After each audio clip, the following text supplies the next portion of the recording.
little bit. It is about the Holy Communion. और वो बात है प्रभु भोज की।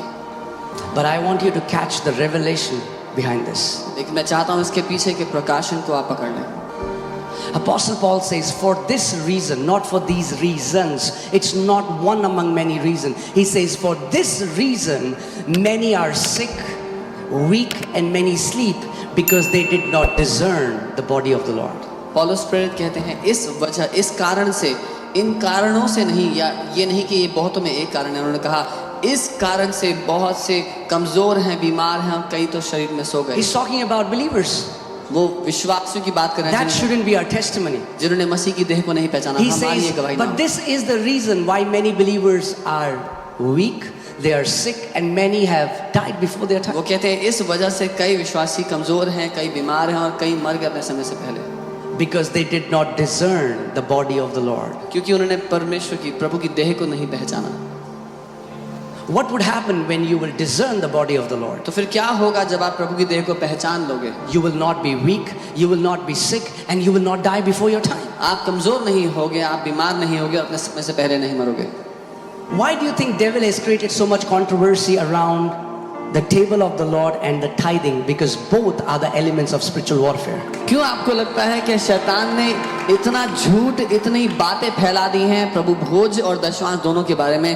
क्योंकि ये दोनों हथियार हैं आत्मिक मल्लयुद्ध के लिए। There are believers who don't take it, saying we are not worthy. बहुत से विश्वासी प्रभु भोज ये बोलकर नहीं लेते कि हम इसके लायक ही नहीं हैं। And if they feel they have not done anything wrong for a week, then they feel now I'm worthy. और अगर उनको लगता है कि इस हफ्ते मैंने कोई गलती नहीं करी, तो लगता है कि अब मैं लायक हूँ इसको लेने के। You're क्या deceived. धोखे में हो आप? You can never be worthy by your own works.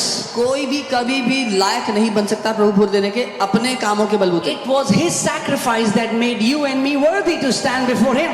उसके बलिदान ने आपको और मुझे लायक बना दिया कि हम परमेश्वर के सामने खड़े हो सकें। Amen. Some people, when they see the table of the Lord, they start to remember all their sins. कई लोग जब प्रभु की मेज को देखते हैं तो अपने सारे पापों को याद करने लगते हैं। Sometimes the preacher also says, कई बार प्रचारक भी ऐसा बोलते let हैं, us remember our sins. आओ अपने पापों को याद करेंगे।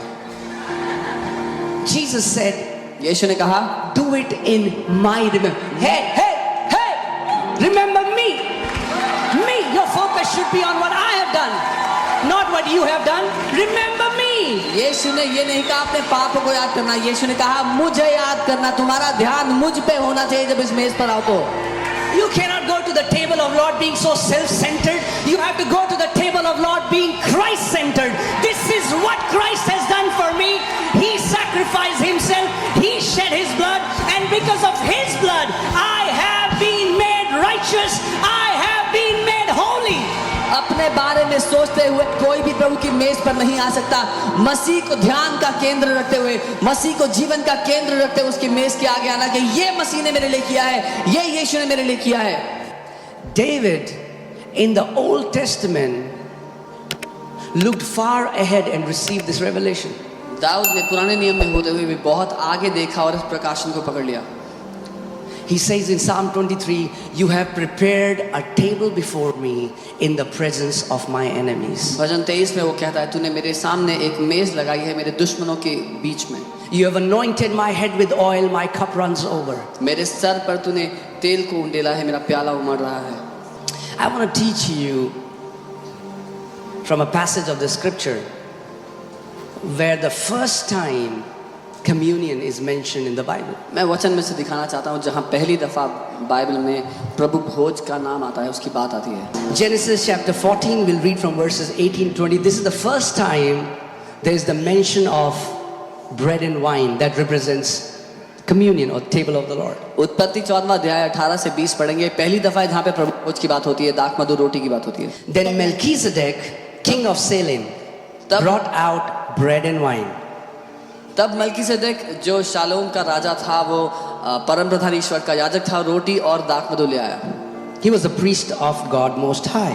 वो परम प्रधान परमेश्वर का याजक था। So what happens is he meets Abraham. कुछ लोग कहते हैं कि यीशु जब शरीर में आया उससे पहले वो अब्राहम से मिलने आए। तो क्या हुआ जब वो अब्राहम से मिलते हैं? But hear this. That time Abraham was not Abraham, he was Abram. पर सुनिए, उस समय अब्राहम नहीं था, वो अब्रम था। And he brought bread and wine. और वो रोटी और दाख मधु लेके आए. And he blessed him, he blessed Abraham and said, Blessed be Abraham of God Most High, possessor of heaven and earth. और उसने अब्राहम को आशीष दी और कहा कि परम प्रधान परमेश्वर की ओर से उसको आशीर्वाद दिया. And blessed be God Most High, who has delivered your enemies into your hand. और कहा धन्य है परम प्रधान परमेश्वर जिसने तेरे विद्रोहियों को तेरे वश में कर दिया. And he, that means Abraham, और तब अब्राहम ने gave him a tithe of all. उसको सब वस्तुओं का दशमांश दिया. If you can understand these two mysteries, अगर आप ये दो रहस्य सीख गए, the revelation behind communion and the revelation behind tithe. प्रभु भोज के पीछे जो रहस्य है और दशमांश के पीछे जो रहस्य है. Some people say, oh, pastor, it's an old covenant. कुछ लोग कहते हैं पास्टर तो पुरानी वाचा की बात. This is 400 years before the law was given on Mount Sinai. Sinai पर्वत पर व्यवस्था दिए जाने से 400 साल पहले की घटना है ये. How is Abraham doing it? Abraham कैसे कर रहा Who था? told Abraham to do it? किसने अब्राहम से ये करने के लिए He's कहा? doing it by revelation. वो प्रकाशन के द्वारा ऐसा कर रहा था. He's not doing it as a law. वो नियम के द्वारा व्यवस्था के द्वारा नहीं कर रहा था. Amen? Amen. He's doing it as revelation. एक प्रकाशन के द्वारा कर रहा था. The night before Jesus was betrayed, he took the bread and wine.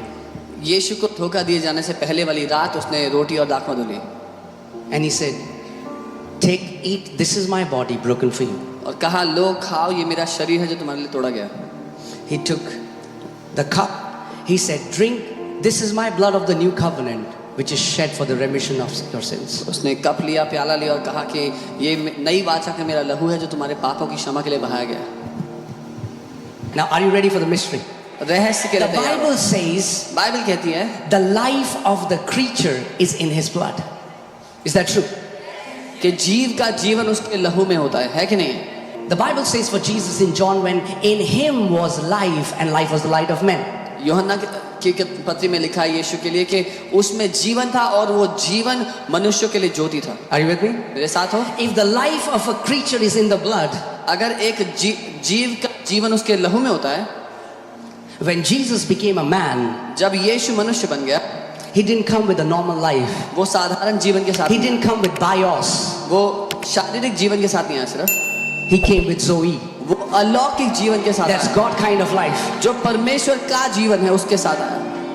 If the life of creature is in the blood, that means the life of God was in the blood of Jesus. अगर जीव का जीवन उसके लहू में होता है इसका मतलब परमेश्वर का जीवन यीशु के लहू में है. Amen. And he said, eat this and drink, this is my blood. So when you drink the blood, the life that was in Jesus starts to permeate in your blood. और वो अपनी देह को देता है, बोलता है इसमें से खाओ, अपने लहू को देता है, बोलता है इसमें से पियो. जब आप यीशु के लहू में से पीते हैं तो परमेश्वर का जीवन आपके शरीर में घूमने लगता है, आपके पूरे शरीर में जाने लगता है. In the blood of Jesus is the memory of everything that he defeated. Demons, sicknesses, curses, poverty, every work of the darkness. All of that victory, the memory of that victory is in the blood of Jesus. And when you by faith become a partaker of the blood of Jesus, you become a partaker of the victory of Lord Jesus Christ of Nazareth. ठीक वैसे ही जब यीशु ने उन सब चीजों को हराया तो यीशु के लहू में बीमारी को हराने की, श्राप को हराने की, गरीबी को हराने की, मृत्यु को हराने की, जय की वो सारी यादें उसके लहू में है. जब आप उसके लहू में हिस्सा लेते हैं तो वो सारी जय आपके जीवन में भी आ जाती हैं. John 6:53. I want to show you what Jesus himself said for his blood and his body. यूहन्ना 6:53 मैं दिखाना चाहता हूँ यीशु ने क्या कहा अपने शरीर, अपने लहू के बारे में. Whenever Jesus says something like verily, verily, most assuredly, he wants you to pay a lot of attention and he wants you to take it very seriously. जब कभी यीशु इस बात को कहते हैं कि मैं सच सच कहता हूँ तो मतलब वो चाहते हैं आप बहुत ध्यान दें इस बात पर, बहुत गंभीरता से लें इस मुद्दे को. Are you ready? Can we read it together? साथ में पढ़ते हैं. Okay, 1, 2, 3. Then Jesus said to them, most assuredly I say to you, unless you eat the flesh of the Son of Man and drink his blood, you have no life in you. इसको हिंदी में पढ़ते हैं. यीशु ने उनसे कहा, मैं तुमसे सच सच कहता हूँ कि जब तक तुम मनुष्य के पुत्र का मांस ना खाओ और उसका लहू ना पियो, तुम में जीवन नहीं। Which life is he talking वो about? किस जीवन की बात कर रहे हैं? He's talking about Zoe life. वो परमेश्वर के जीवन की बात, Zoe life. जोई जीवन की। Isn't that beautiful? Isn't that beautiful? क्या ये खूबसूरत नहीं है?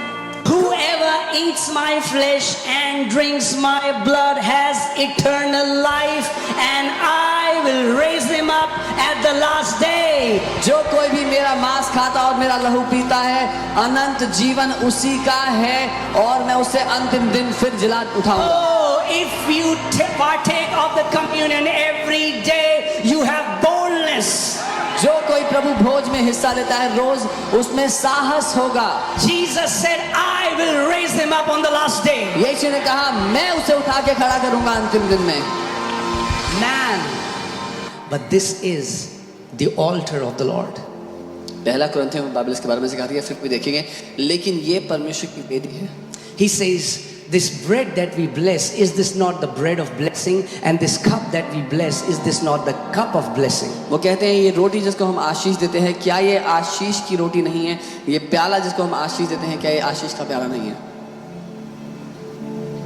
Every morning when I get up, हर सुबह जब मैं उठता हूँ, the first thing I do is सबसे पहला काम जो मैं करता I हूँ, take communion. मैं प्रभु भोज लेता हूँ। I go before the table of the Lord. मैं प्रभु की देह उसके मेज के आगे जाता हूँ।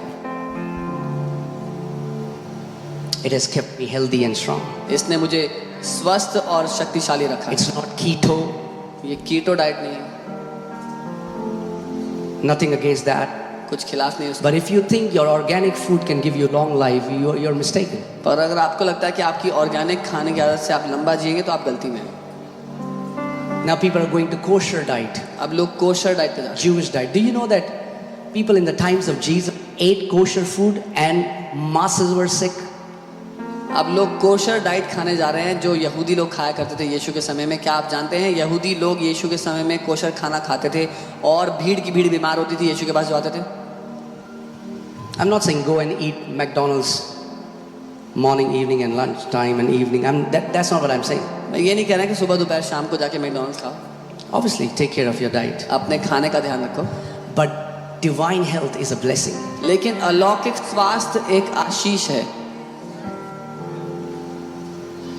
We will not live long because of what we do. We will live long because of what He did. हम इसलिए लंबा नहीं जिएंगे कि हम क्या कर रहे हैं, लेकिन इसलिए लंबा जिएंगे क्योंकि उसने जो किया है। With long life, I will satisfy him and show him my salvation. एक लंबी आयु से मैं उसे तृप्त करूंगा और अपने उद्धार की परिपूर्णता दिखाऊंगा।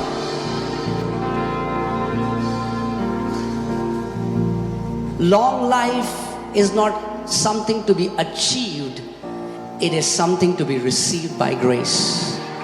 लंबा जीवन एक कमाने की वस्तु नहीं है, अनुग्रह के द्वारा लेने की चीज है। Are you guys with me?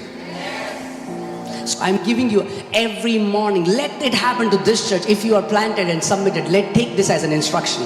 Every morning when you get up, go take out the element, take bread, water, whatever, it doesn't matter. Go before the Lord. First thing in your mind, become aware about the sacrifice of Lord Jesus Christ of Nazareth. अगर आप इस कलीसिया में हिस्सेदार हैं, इस कलीसिया में बोए गए हैं, तो इसको निर्देश की तरह ले लें। हर सुबह जब आप उठते हैं, अपना ध्यान कहीं और जाने से पहले यीशु के बलिदान पर ले जाएं, उसकी देह, उसके लहू में से हिस्सा लें। Amen. It is the secret to divine health. और ये रहस्य है उस अलौकिक स्वास्थ्य के लिए। Let me say it this way. मैं ऐसे कहूँ, If you do it by revelation and consistently, you will never have to stand on a healing line. मैं ये कहूँगा, अगर आप इसको निरंतर और प्रकाशन के द्वारा करोगे, आपको कभी भी चंगाई की लाइन में खड़ा नहीं होना पड़ेगा। Now, healing is amazing when God heals people, powerful. अब चंगाई अद्भुत है जब लोगों को परमेश्वर चंगा करते हैं, बहुत अच्छा होता है। But there is a higher life. लेकिन उससे ऊंचा जीवन है एक। There is a higher life. उससे ऊंचा जीवन है एक। God doesn't want us to get sick and get healed and get sick and get healed. How about a time when you stay healed and you walk in health all the days of your life? That's the will of your Heavenly Father for you. जब हम चंगे होते हैं अच्छी बात है, लेकिन लोग बीमार होते हैं चंगे होते हैं, बीमार होते हैं चंगे होते हैं। क्या होगा आपकी जिंदगी अगर ऐसी हो गई कि आप अलौकिक स्वास्थ्य में जीने लगेगा और फिर कभी बीमार ना होते हो?